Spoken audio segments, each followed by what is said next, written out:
Hi guys, welcome back to my YouTube channel. ಇವತ್ತು dalgona coffee ಮಾಡೋಣ ಅಂತ ಅನ್ಕೊಂಡಿದ್ವಿ. ಯಾವ ತರ ಮಾಡೋದು ಅಂತ ತೋರಿಸ್ಕೊಡ್ತೀವಿ, ಬನ್ನಿ. ನಾವನ್ನೇ ಪಿಳ್ಳೆಗಳು ಕಾಫಿ ಕುಡಿತೀವಿ ಅಂತ ರೆಡಿಯಾಗಿ ನಿಂತಿದ್ದಾವೆ. ಇಲ್ಲಿ ನೋಡಿ, ನನ್ನ ಮಗುನ ನೀರು ಕುಡಿತಾ ನಿಂತಾನೆ. ಅದಕ್ಕೆ ಬೇಕಾಗಿರೋದು instant coffee powder. Instant coffee powder ಅಂತ ಹೇಳಿದ್ನಲ್ಲ, ಅದು ನಾವು ಬ್ರೂ ತಗೊಂಡಿವಿ. ನಿಮಗೆ ಯಾವ್ದು ಬೇಕು ಅದು ತಗೋಬಹುದು. 6 ಟೇಬಲ್ ಸ್ಪೂನ್ ಶುಗರ್ ತಗೊಂಡಿದೀವಿ. ಇಲ್ಲಿ ನೋಡ್ರಿ, ಇವ್ರೊಬ್ರು ಸ್ಟ್ರಾಂಗ್ ಕುಡಿಯಲ್ಲ, ಸ್ಟ್ರಾಂಗ್ ಬೇಕು. ಅದಕ್ಕೆ ನಾನು 4 ತಗೊಂಡಿದ್ದೀನಿ. ಸ್ವಲ್ಪ ಸ್ಟ್ರಾಂಗ್ ಇರುತ್ತೆ. ಇದನ್ನ ಒಂದು ಮಿಕ್ಸರ್ ಜಾರಿಗೆ ಹಾಕೊಳ್ಳಿ. ನೆಕ್ಸ್ಟ್ 6 ಟೇಬಲ್ ಸ್ಪೂನ್ ಶುಗರ್ ಇತ್ತಲ್ಲ, ಅದನ್ನ ಹಾಕೊಳ್ಳಿ. ಇದನ್ನ ಗ್ರೈಂಡ್ ಮಾಡ್ಕೊಳ್ಳೋಣ. ಇವಾಗ ಫೈನ್ ಪೇಸ್ಟ್ ಆಗಬೇಕು. ಆ ತರ ಗ್ರೈಂಡ್ ಮಾಡ್ಕೊಂಡ್ಮೇಲೆ ಅದು ಫೈನ್ ಪೌಡರ್ ಆಗಿರಬೇಕು. ಅದಕ್ಕೆ ನಾವು ಇವಾಗ ಐಸ್ ಕ್ಯೂಬ್ ತಗೊಂಡಿದ್ವಲ್ಲ, ಅದನ್ನು ಸೇರಿಸ್ಕೊಂಡು ಮತ್ತೆ ಗ್ರೈಂಡ್ ಮಾಡ್ಕೊಳ್ಳೋಣ. ಇದಕ್ಕೆ ಹಾಕ್ಕೊಂಡು ಗಟ್ಟಿ ಆಗೋವರೆಗೂ ತಿರುಗಿಸ್ಕೊಳ್ಳಿ. ಒಂದು ಪಾತ್ರೆಗೆ ಹಾಕೋವರೆಗೂ ಹಾಕೊಂಡು ತಿರುಗಿಸ್ತಾ ಇರಬೇಕು, ಗಟ್ಟಿ ಆಗೋವರೆಗೂ.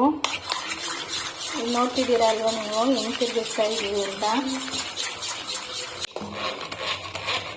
ನೋಡಿ, ಸ್ಟಿಚ್ ಮಾಡ್ತಾ ಎಷ್ಟು ಗಟ್ಟಿ ಆಗ್ತಿದೆ ಅಂತ ನೋಡ್ತಿರ್ಬೋದು. ಈ ತರ ಒಂದು 10 ಮಿನಿಟ್ಸ್ ಆದ್ರೂ ಮಾಡಬೇಕು. ಈ ತರ ಥಿಕ್ನೆಸ್ ಆಗ್ತಾ ಹೋಗುತ್ತೆ.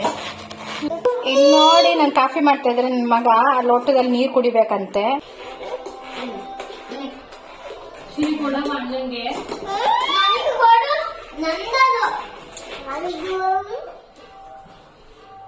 ನಂದು ಅನ್ನು ಚಿನಿ, ನಂದು ಫೈನ್ ಥಿಕ್ನೆಸ್ ಕೊಡಬೇಕು. ಅಲ್ಲಿವರೆಗೂ ನೀವು ಆ ಥರ ಮಾಡ್ತೀರಿ,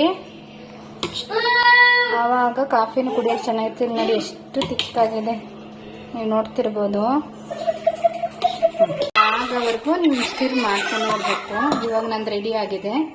ಇವಾಗ ನಾನು ಗ್ಲಾಸಿಗೆ ಸರ್ವ್ ಮಾಡ್ಕೋತೀನಿ.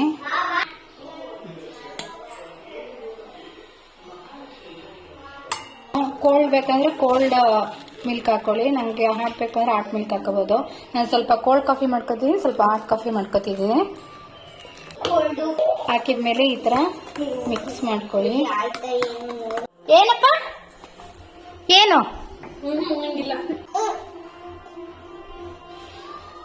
ನೋಡಿ, ಇವರೆಲ್ಲ ಕುಡಿತಾವ್ರೆ. ಅವನಿಗೆ ಕೊಟ್ಟಿಲ್ಲ ಅಂತ ಹೆಂಗ್ ಮಾಡ್ತಿದ್ದಾನೆ, ಒಡಿ. ನೀನೆ ತೊಳಪ್ಪ. ಚೆನ್ನಾಗಿದೆ, ಹೆಂಗಿದೆ ಚಿಲ್ಲಿ? ಸೂಪರ್ ಆಗಿದೆಯಂತೆ.